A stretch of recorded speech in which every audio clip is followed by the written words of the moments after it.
that there is something else. There's something out there. And people that have had near-death experiences or died and been resuscitated, they come back with the same story over and over again. There's not a lot of variation. There's different interpretations of what they're seeing, but it all fits within the same framework. Did you see the video of this kid like a couple weeks ago? No. He's having a wild experience where he sees Jesus, he sees his dead father. Come on, man. Says it's beautiful. Safe to say, we definitely need to talk about what Joe Rogan just covered on his episode. And to catch you guys up to speed, this guest had been describing a friend of his who was clinically diagnosed for death and basically paralyzed, yet he kept reading him scripture. And every time he read him the scripture, it gave life to his body. And that is kind of the context of this. But then, of course, Joe Rogan ends up reacting to Kason, who was the little boy that we've been covering, who encountered Christ. Obviously, for me, when I see that happening, when Mr. Don sits up in the bed, even though he's literally paralyzed by a stroke, he sits, it's an impossibility. He sits up in his bed and reaches both hands in the air and then lays down and departs the tent. What do I have to believe that, like, his transportation had arrived. You know what I mean? Yeah. And to witness that, how does that not, like, strengthen? Yeah. You're witnessing something that's tangible.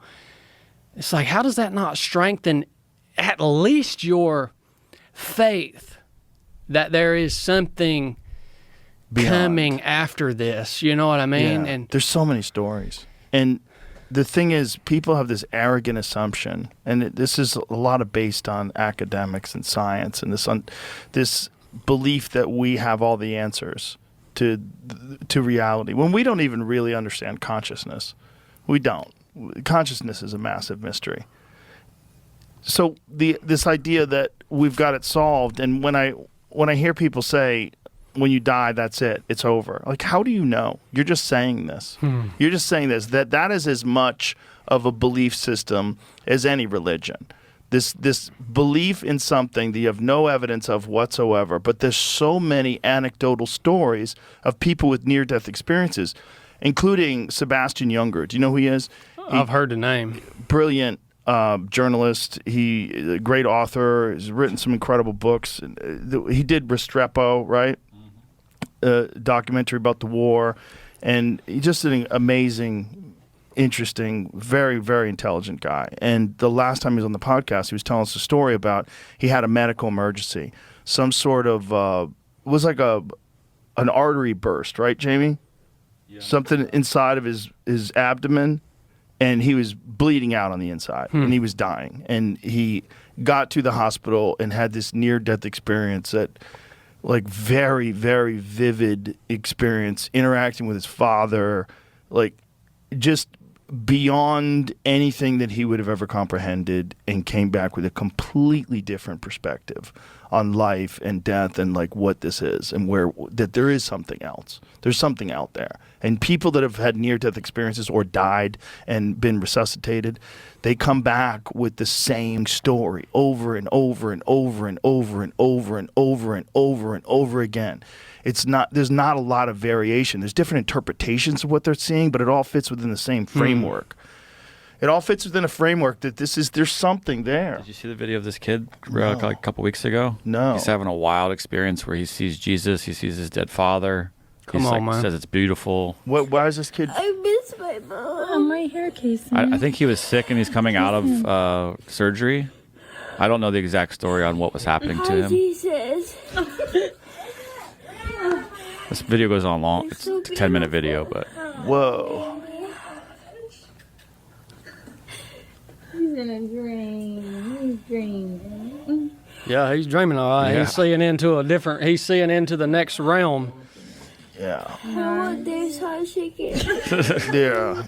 Well, crazy. You could you know- dismiss that. You could dismiss that if you wanted to. Yeah, you can, But- man. But look, man, I don't even need all these signs and wonders. Like, I don't even need all that, man. I mean, it's great when you get the opportunity to witness things like I got to witness with my friend, Mr. Don, and just see his faith and see that the Word manifest power in him, like, it's great when you get to see it, but you can get too carried away with all that stuff too. You know what I mean? It's like, I don't know, man. You know, I'm wondering, Joe, if the Almighty ain't calling you. Calling me how? On the phone? Calling you, man. What do you mean? In what way? I'm just wondering. Oh, man. There's a lot we got to talk about there. First of all, of course, he wasn't just dreaming. It was clear he was in another realm. And Joe Rogan admitted it himself, that you cannot just dismiss this incident. And if you didn't yet know, Kason is actually now leading Bible studies in his church. He's preaching. He's on fire for God. It's a year after that incident that happened. They waited a year to post it because they wanted to wait on the Lord's timing. But I loved how that guest asked Joe, he said, Joe, I believe the Lord's calling you. And Joe's like, what, on the phone? Like he's still, I love how we're witnessing Joe's encounter with the Lord play out over time. Back to these near-death experiences that are happening right now. They're countless, thousands of them. And sure enough, Joe is right. They all have the same framework. They're all centered around the light himself. They're all centered around spirits exiting bodies and either encountering Christ or seeing the other side. And I could personally testify as someone who was actually in an 18-day coma 4 years ago. I came face to face with life and death. And I can tell you, Christ was more real than anyone I've ever experienced. But he wasn't a religion. He wasn't something I had to attain for. No. He was a person. He wanted relationship with me.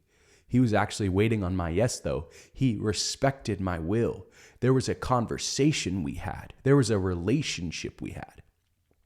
And as we get closer and closer to these end times, as the veil, as we are literally witnessing skies splitting open right now, as it continues getting closer and closer and closer, people will not be able to dismiss the supernatural anymore. And Joe is right. It is just as much a faith to be an atheist. It is just as much a faith to say that God doesn't exist as it is to say that he does. Out of deep pain, abuse, and misalignment, many come to the conclusion that God could not exist. But they don't understand that actually the God of this world is Satan. And human beings have a free will because that's what real love looks like. That's why crap happens on the earth. That's why bad stuff happens. It's not because God originally intended for any of it to happen. He's not responsible for it at all. It's because he respects our free will. I know I'm getting into a lot of things here, but I will just tell you, he's coming back soon. Kids are seeing rapture dreams all over the place too. Little 4-year-olds, little 3-year-olds are seeing Jesus in the skies. I mean, seriously, we need to talk about this time that we are living in right now. In fact, you can click right above my finger if you'd like to see all these near-death encounters and experiences, the entire podcast.